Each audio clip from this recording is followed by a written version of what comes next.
والدین کے حقوق کا تذکرہ چل رہا ہے۔ اس سے پہلے اولاد کے حق جو والدین کے ذمہ لازم ہیں ان کا ذکر کیا گیا۔ اس کے بعد والدین کے حقوق جو اولاد کے ذمہ لازم ہیں، ماں کا حق باپ سے زیادہ ہے۔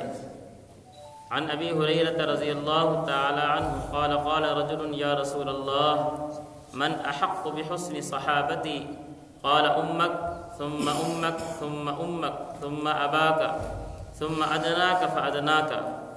حضرت ابو ہریرہ رضی اللہ تعالی عنہ سے روایت ہے، ایک شخص نے رسول اللہ صلی اللہ علیہ وسلم سے دریافت کیا کہ مجھ پر خدمت اور حسن سلوک کا سب سے زیادہ کس کا حق ہے؟ آپ صلی اللہ علیہ وسلم نے ارشاد فرمایا، تمہاری ماں، پھر میں کہتا ہوں تمہاری ماں، پھر میں کہتا ہوں تمہاری ماں، اس کے بعد تمہارے باپ کا حق ہے، اس کے بعد جو تمہارے قریبی رشتہ دار ہوں، پھر جو ان کے بعد قریبی رشتہ دار ہوں۔ بوڑھے ماں باپ کی خدمت میں کوتاہی کرنے والے بدبخت اور محروم۔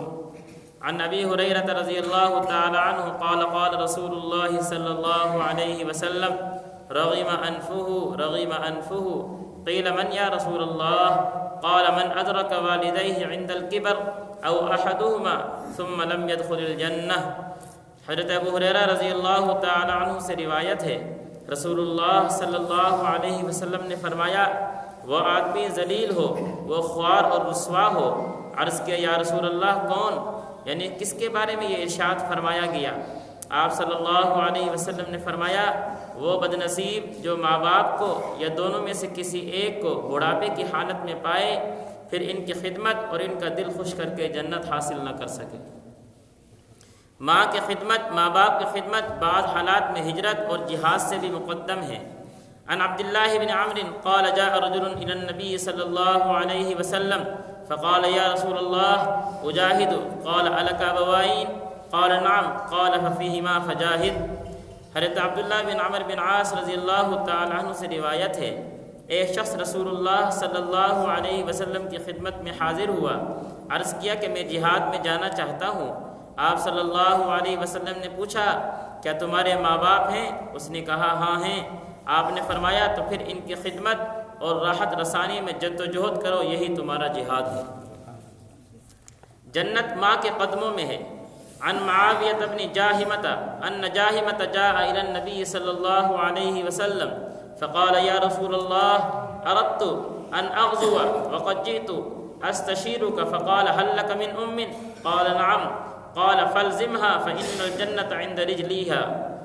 حضرت معاویہ بن جاہمہ سے روایت ہے کہ میرے والد جاہمہ رسول اللہ صلی اللہ علیہ وسلم کی خدمت میں حاضر ہوئے، عرض کیا کہ میرا ارادہ جہاد میں جانے کا ہے، میں آپ صلی اللہ علیہ وسلم سے اس بارے میں مشورہ لینے کے لیے حاضر ہوا ہوں۔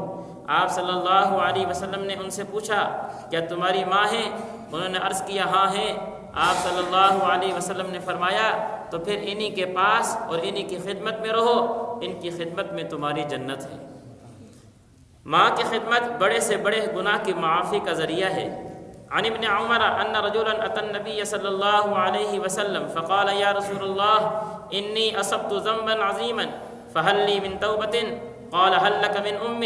قال لا، قال وهل لك من خالة؟ قال نعم، قال فبرها۔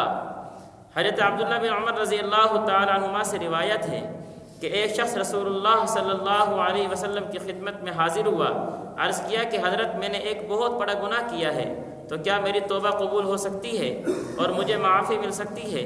آپ صلی اللہ علیہ وسلم نے پوچھا، تمہاری ماں زندہ ہے؟ اس نے عرض کیا کہ ماں تو نہیں ہے۔ آپ صلی اللہ علیہ وسلم نے فرمایا، کیا تمہاری خالہ ہے؟ اس نے عرض کیا ہاں خالہ موجود ہے۔ آپ صلی اللہ علیہ وسلم نے فرمایا، تو اس کی خدمت اور اس کے ساتھ اچھا سلوک کرو، اللہ تعالیٰ اس کی برکت سے تمہاری توبہ قبول فرما لیں گے اور تمہیں معاف کر دیں گے۔ کتنی بڑی کیا ہے فضیلت والی بات ہے۔ خدمت اور حسن سلوک کافر اور مشرک ماں باپ کا بھی حق ہے۔ عن اسماء بنت ابی بکر قال قدمت علی امی وهي مشركة في عهد قريش فقلت يا رسول الله إن أمي قدمت علي وهي راغبة أفاصلها؟ قال نعم صليها۔ حضرت اسماء بنت ابی بکر رضی اللہ تعالی عنہا سے روایت ہے، رسول اللہ صلی اللہ علیہ وسلم اور قریش مکہ کہ معاہدے کے زمانے میں میری ماں جو اپنی مشرکانہ مذہب پر قائم تھی، سفر کر کے مدینہ میں میرے پاس آئی تو میں نے رسول اللہ صلی اللہ علیہ وسلم سے عرض کیا، یا رسول اللہ میری ماں میرے پاس آئی ہے اور وہ کچھ خواہش مند ہے، تو کیا میں اس کی خدمت کروں؟ آپ صلی اللہ علیہ وسلم نے فرمایا، ہاں اس کی خدمت کرو اور اس کے ساتھ وہ سلوک کرو جو بیٹی کو ماں کے ساتھ کرنا چاہیے، یعنی ماں باپ مسلمان ہو یا کافر، خدمت کے اندر کوئی فرق نہیں ہے، خدمت کرنی ہے۔ یعنی کہ قرآن مجید کا جو ہمارے کیا ہے حکم دے رہا ہے قرآن مجید کہ اگر ماں باپ کافر ہیں اور وہ تمہیں کسی گناہ کا حکم کرتے ہیں تو قرآن نے کہا فلا تطعہما، اس گناہ میں تمہیں نے ماں باپ کے حکم کی اطاعت نہیں کرنی، اس لیے کہ لا طاعۃ لمخلوق فی معصیۃ الخالق، اللہ کو چھوڑ کر کسی مخلوق کی اطاعت کرنا کہ اللہ کی ناراضگی ہو یہ جائز نہیں ہے، اللہ کی نافرمانی ہو یہ جائز نہیں ہے۔ ہاں آگے حکم کیا دیا، وصاحبہما فی الدنیا، یہ یاد رکھنا ہے وہ اگرچہ کافر ہیں تمہیں گناہ کا حکم دے رہے ہیں، اطاعت تم نے نہیں کرنی لیکن ان کے ساتھ برائی والا معاملہ بھی نہیں کرنا، ان کی گستاخی بھی نہیں کرنی، فلا تقل لہما اف، ان کو اف بھی مت کہنا، ان کو اف بھی مت کہنا چاہے وہ کافر ہی کیوں نہ ہو۔ اللہ ہمیں ان باتوں پر عمل کرنے کی توفیق نصیب کرے۔